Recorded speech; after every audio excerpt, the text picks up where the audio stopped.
It is best to stay away from that person. At a pre-marriage meeting with both families, my grandmother suddenly spoke in a way I had never seen before. I felt the atmosphere freeze. With her mysterious ability, my grandmother pointed out to a man in front of her, and his face quickly turned pale.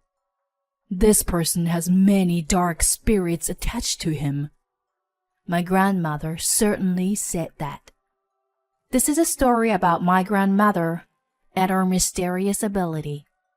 My name is Lana, and at that time, I was 33 years old and running a venture company. My family, which is my parents, younger brother, and grandmother, and our family was very close-knit. The only thing that set us apart from other families was my grandmother's mysterious ability. She could find lost items, predict sudden visitors, and even the day when relatives would pass away. The pinnacle of her ability was when my grandfather passed away. My grandmother quietly told our family, who were in tears, "Don't cry too much. Grandpa is crying too." She then said that Grandpa had hidden some money behind the closet, and that he wanted us to use it. We were shocked when we peeked behind the closet and found an envelope, just like my grandmother had said. My grandmother hated dishonesty, was kind, and was good at cooking. Her favorite phrase was, "Don't do anything bad because God is always watching." I grew up under the care of this grandmother with a mysterious ability, and I graduated from junior college. After working at a regular company for a while, I started a small accessory company because I loved using my hands since I was young, and it eventually led to a successful online sales business. Our small, close-knit company only had a few employees, and we enjoyed working together. One day, I received a phone call. "Hello? I am a futures trading specialist broker." "Oh, I'm not interested in that kind of trading. Excuse me." As soon as the other person started talking, I tried to interrupt and hang up. Then the person said with a laugh, Sorry. It's me, Lana. It's Chase. Remember? We met at the reunion." Upon hearing that, I was taken aback. Chase was a classmate from high school. He was great at sports, top of his class, and very popular with girls. After graduating from famous university, he became an elite businessman, working for a famous foreign company. At the recent reunion, we were excited about his entrepreneurship, and we exchanged contact information, hoping to have a conversation as fellow venture capitalists. I remembered that and hurriedly apologized. "Chase? Oh, I'm sorry. You sounded so fishy, so." Huh, come on, not cool, Lana. We exchanged contact information for a reason. Anyway, more importantly, how about having a meal together? I want to talk about business. On that promised day, we met up at the very stylish restaurant. There were couples all around, and I was a little intimidated to talk about business in that kind of atmosphere. Chase arrived a little late, beyond the scheduled time. "Lana, sorry for making you wait. So, how do you like this place?" Yeah, it's really nice, but being surrounded by only couples on a date," I answered honestly. "We should also look like a couple in love, right? And I always liked you." I was surprised by the sudden turn of events. "Uh-huh? Really? I had no idea." "I thought so. You are a bit dense when it comes to that kind of stuff." He opened the menu in front of me and smiled. I was overjoyed to hear that he liked me. He was my high school Prince Charming. "Since I come to this place often, can I order for us?" Yeah, of course." Thanks to him taking the lead, the meal became really enjoyable. When we were in the middle of our dishes, he brought up the main topic. Well, the main topic is, do you have any interest in investing? Investing is a field that I'm not good at. Even when it comes to company finances, I'm terrible with numbers. And just leave everything to our accounting guy, Nathan. To be honest, I'm pretty bad at it. Well, how about I support you and you try investing? And by the way, would you like to have dinner together again next time? I got swept up in his skillful lead and couldn't help but agree. Yeah, let's have dinner together again next time. And so, I became close with him, and we regularly had meals together. One day, Chase spoke with an unusually serious expression. I love you from the bottom of my heart, now and forever. That's why I want us to date with the intention of getting married. Chase shows up at our meeting place every time with stylish clothes and a bouquet of flowers. Our relationship is like a dream come true for me. I agreed to his proposal immediately. A few days after the proposal, he said to me in a formal tone, Now that we're going to be a married couple, can you entrust me with managing our money? It could also be a good deal for your company, you know? Are you talking about investing? With $50,000, we could double the size of your company by next year. I'm confident. Okay, I understand. But it's a lot of money, so can you give me some time to think about it? I need to discuss with my employees and family. Feeling overwhelmed by the large sum, I decided to seek advice from people around me. Lana, do you trust me? It's for our future. Chase spoke to me in a sweet voice, making I felt like a princess, and I had no reason to doubt him. The next day, he called me with a cheerful voice. One of my subordinates just contacted me, and the situation has changed slightly since yesterday. If we could come up with another $30,000, our future would be guaranteed. Wait, so that's a total of $80,000? That's a lot. I need more details about the investment before I can commit to it, even if I'm not well versed in investments. Chase seemed a little annoyed by my request for more information. Are you saying that you don't trust me? No, it's not that, but... Then, $80,000. Investing is all about speed, you know? Wait a minute. Of course, I trust you, but everything is happening too fast for me to keep up. Can we wait until after the meeting with both our families, the day after tomorrow, to talk about the money? Okay, I understand. So, the money will be ready by the day after tomorrow then. Although Chase seemed a little dissatisfied, he agreed to wait for the money. He kept insisting that the investment was guaranteed to be profitable. But I started to wonder if it was really that easy to make money. Even though I loved Chase, I had doubts about giving him $80,000 for investment, especially since I wasn't familiar with investment myself. I didn't know how to make a decision about this. Whenever I'm in a situation like this, I always contact my grandmother. When I called to tell her about my engagement, she was very happy. But at the same time, she sounded a little worried and said, Is that person really okay? I see a lot of dark shadows around him.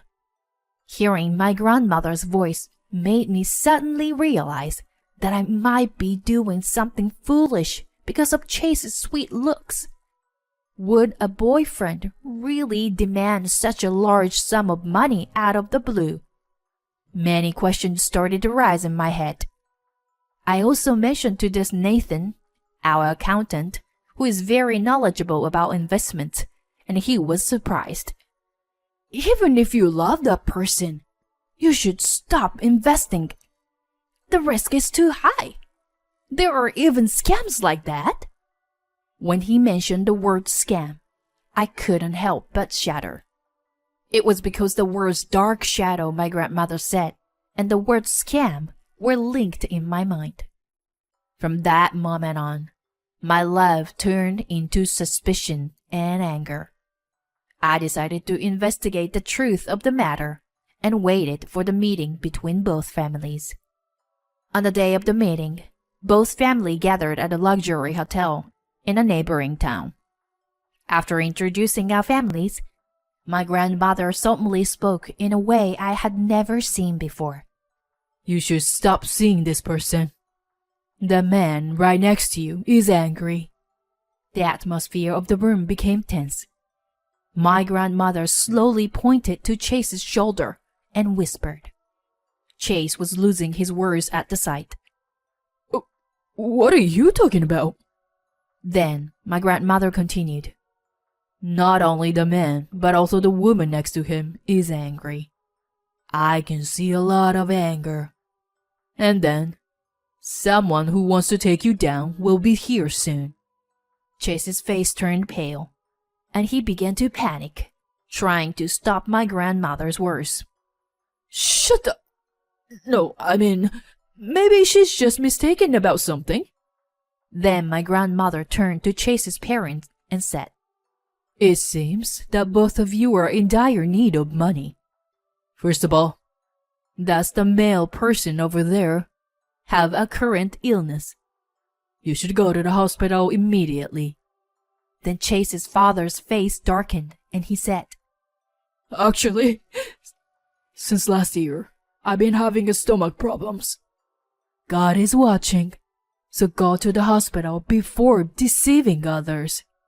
Then my grandmother turned to the mother of Chase, who looked like she was about to burst into tears. I can see that you've had a difficult life, but even if you hit the rock bottom, you shouldn't resort to deceiving people like this. Deep down, you really want to be of help of others, don't you?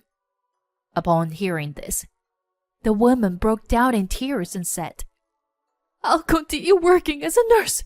I promise. At the moment, Chase, who had been watching the situation, suddenly became agitated. What are you doing? Do your job properly. I thought you had to play my parents' role. As I was surprised by his sudden outburst, the sound of the door opening loudly filled the room. One of my company's employees, Nathan, had entered.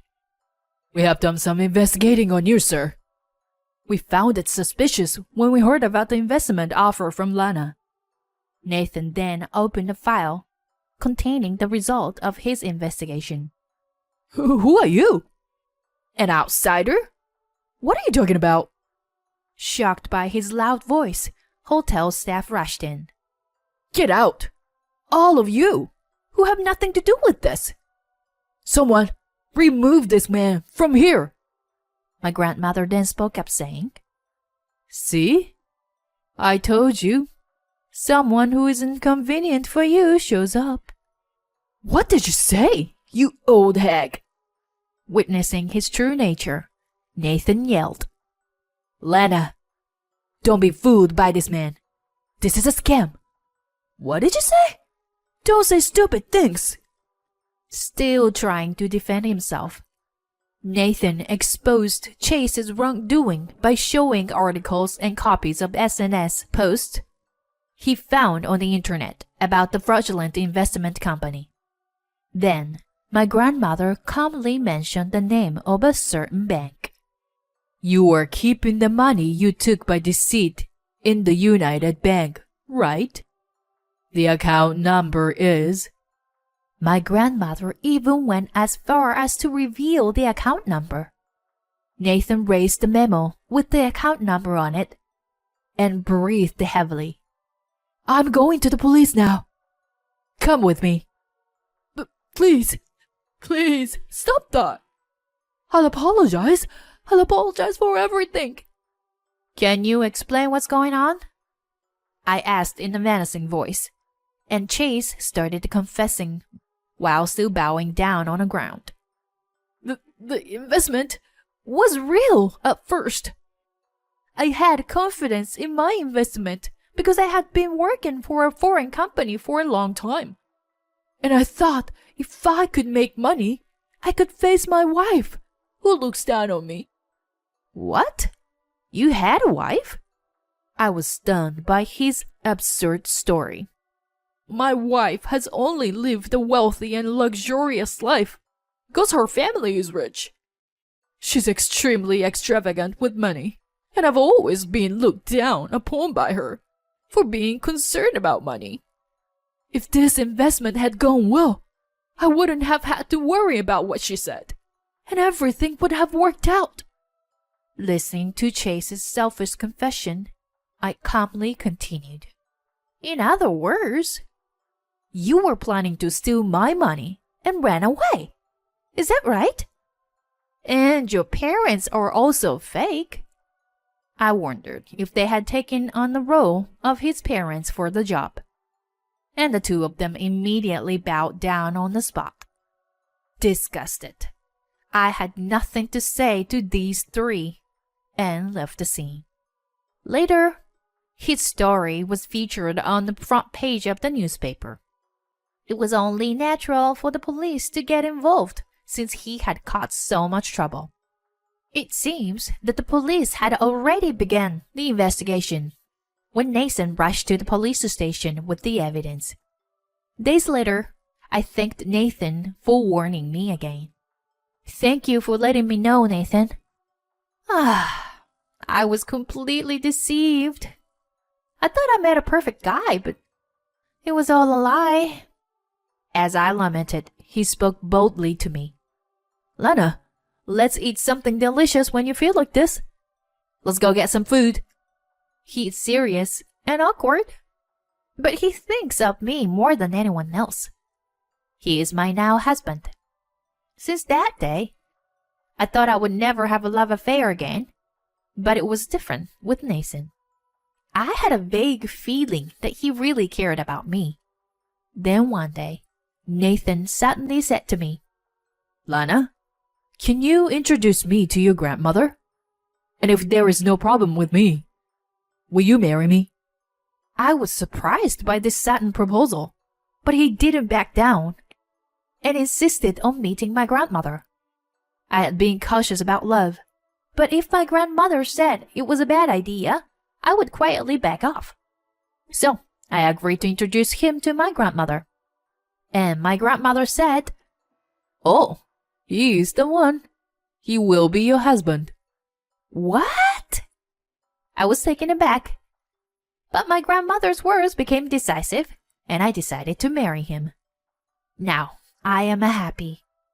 3 years have passed since then, and my grandmother has turned 80. But she's still healthy, and her predictions are accurate. Our relationship as a couple is good, and our business are going well. My grandmother, who has a mysterious ability, gave me a wonderful prophecy the other day. A lovely family member will come to you. The day after my grandmother's prophecy, my husband and I rescued a lost cat. In the end, the owner was not found, and we named him Charlie, and he became a member of our family. He's a lively little boy who loves to play pranks and makes a lot of noise every day. Hey, wait! Charlie! I am chasing after Charlie with a smile on my face today.